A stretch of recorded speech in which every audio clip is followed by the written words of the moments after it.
जय द्वारकाधीश दोस्तों, आप सर्वेનું સ્વાગત છે અમારી YouTube channel Krishna dairy farm પર। મિત્રો, અમે યુટ્યુબ ચેનલની શરૂઆત કરી એ પહેલા અમે ઘણા બધા અમારા વિસ્તારના જે પશુપાલકો છે એમની મુલાકાત લીધી, એમની સમસ્યાઓ વિશે જાણ્યું, એ કઈ રીતે એ સમસ્યાનો ઉકેલ આવે છે એ પણ જાણ્યું।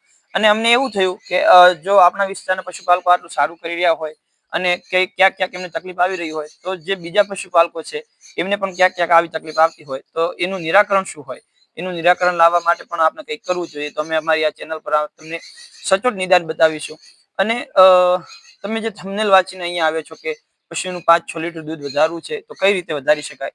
મિત્રો, આજે ટેકનોલોજીના જમાનામાં બહુ બધા એવા પ્રોડક્ટ આવી ગયા છે કે જેના કારણે પશુનું દૂધ વધારી શકાય છે। પણ તમે એવું બજારમાંથી કોઈ પણ વસ્તુ લાવીને ખવડાવશો તો થોડા સમય માટે તમારા પશુનું દૂધ વધશે, પરંતુ એ કન્ટિન્યુ નહીં રહે।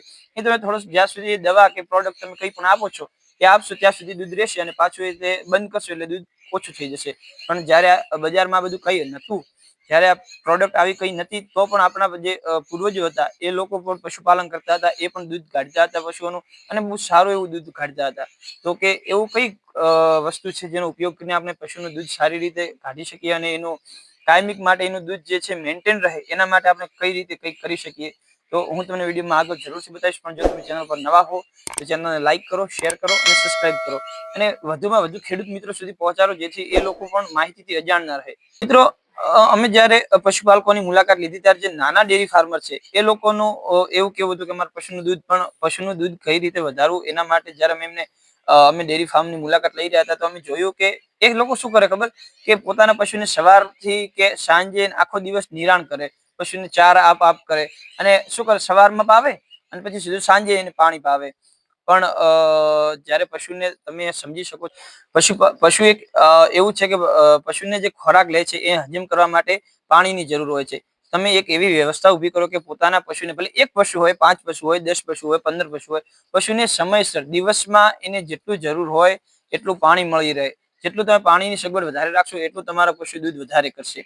કારણ કે જે પણ એ ખોરાક કરે છે એનું પાચન કરવા, અને શરીરમાં આમે પણ પાણીની જરૂર વધારે હોય છે, તો તમે એને પાણીની સુગમ વ્યવસ્થા કરો, અને નિરાણ માત્ર દિવસમાં 2 જ કરો। હા, એમ કે તમે જે ખોણ મૂકો સવારના, એક ખોણ મૂકો, એ જ કન્ટિન્યુઅસ રાખો। દોહન વિધિમાં આપણે જે કરતા હોય એ કન્ટિન્યુઅસ કરીએ, પણ એને જે નિરાણ છે એક આ સવારમાં એક વખત કરી હોય તો પછી સાંજે દૂધ કાઢ્યા પછી એક નિરાણ કરવી।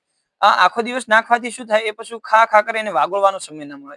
જેટલું પશુ વધારે વાગોળે એટલું જ તે દૂધ સારું કરે છે। પછી હવે તમને એમ થાય કે આનાથી થોડી કે દૂધ વધી જાય, હા, દૂધ વધશે। એમાં તમે તમારા પશુના ખોળમાં માત્ર 3 વસ્તુ એડ કરવાની રહેશે। કઈ કઈ? એક, તમે 20 ગ્રામ મીઠું, આખા દિવસનું 20 ગ્રામ મીઠું, 10 ગ્રામ સવાર, 10 ગ્રામ સાંજે, 20 ગ્રામ મીઠું, 20 ગ્રામ ગોળ અને 20 ગ્રામ બત્તીસા। જે બત્તીસા છે એ પશુના જે પાચન શક્તિ છે એને મજબૂત બનાવશે। મીઠું એનો જે ખોરાક છે એને ગ્રહણ કરવાની શક્તિમાં વધારો કરશે, અને પશુ મીઠાના કારણે પાણી વધારે પીશે। અને જે ગોળ છે એ શક્તિ, એને જે પશુની જે શક્તિ છે એને મેન્ટેન કરશે, અને પશુને કેલ્શિયમ નહીં ઘટવા દે। તમે કેટલું પણ એ પશુ દૂધ વધશે તો એનું કેલ્શિયમ ઘટવાનો પ્રશ્ન બનતો હોય, પણ આ પ્રશ્ન નહીં બને। અને આ 3 વસ્તુ તમે તમારા ખોળમાં પશુને જ્યારે આપો છો, એડિટ કરો છો, તમારે બહારેથી કઈ પણ વસ્તુ લાવવાની જરૂર નહીં રહે। તો તમે આ એડ કરો અને તમારા પશુનું દૂધ વધારો। અને હા મિત્રો, જો તમે આ ચેનલ પર નવા છો તો આ ચેનલને લાઈક કરો, શેર કરો અને સબસ્ક્રાઇબ કરો, અને અમારી માહિતી તમને કેવી લાગી કોમેન્ટ બોક્સમાં જરૂર જણાવો। જય દ્વારકાધીશ।